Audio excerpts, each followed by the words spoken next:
Ambrest kereta Pro 2 Azia. Okey. Harga memang mantap, murah je geng. Okey, kita nak pasang dekat kereta Azia dan ini dia punya barang dia ni 1 2 3 dan ini. Okey, dalam tu ada skru dia bagi. Okey. So nak pasang dia senang je. Okey, yang ini kita masuk dekat cup holder ni dekat sini. Okey, dan yang ini okey, kita pasang dekat sini.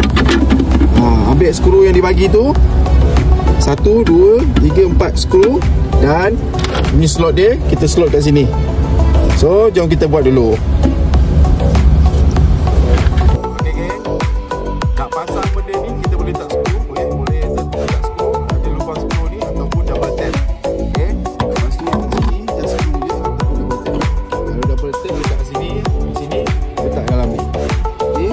Okey, kita slot macam tu. Dan yang ini yang bentuk macam ni pastikan duduk belakang. Dekat belakang sini.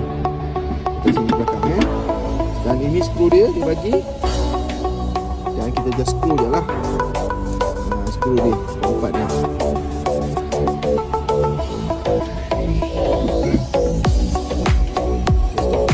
Okay geng, dah skru. Okay, dah skru 1 2 3 4. Okay, kalau dapat skru dia ni pendek tak sampai, okey, kena beli skru baru lagi, skru panjang sikit macam ni.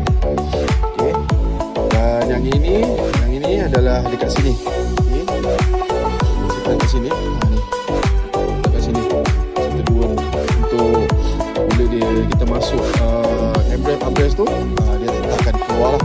Okey, so kita masuk ke ambrest. Okey, ambrest dah masuk. Okey, dan yang ini kita ambil, masukkan dalam ni, just tekan macam ni. Okay, ambil satu lagi, tekan.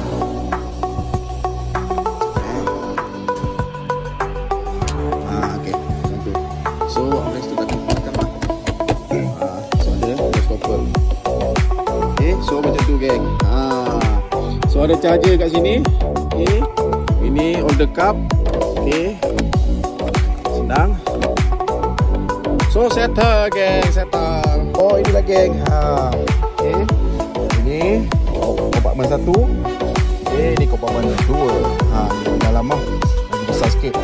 Okay, so atas ni boleh letak apa benda lah, macam telefon ke apa benda. Box bahagian 2 ni kau letak lah, kau nak letak apa, kau nak letak makanan ke apa ke boleh.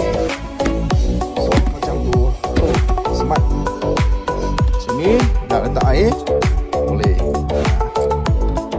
air. Okey, siapa nak geng boleh lah, ni dekat beg kuning. Baik-baik, cun.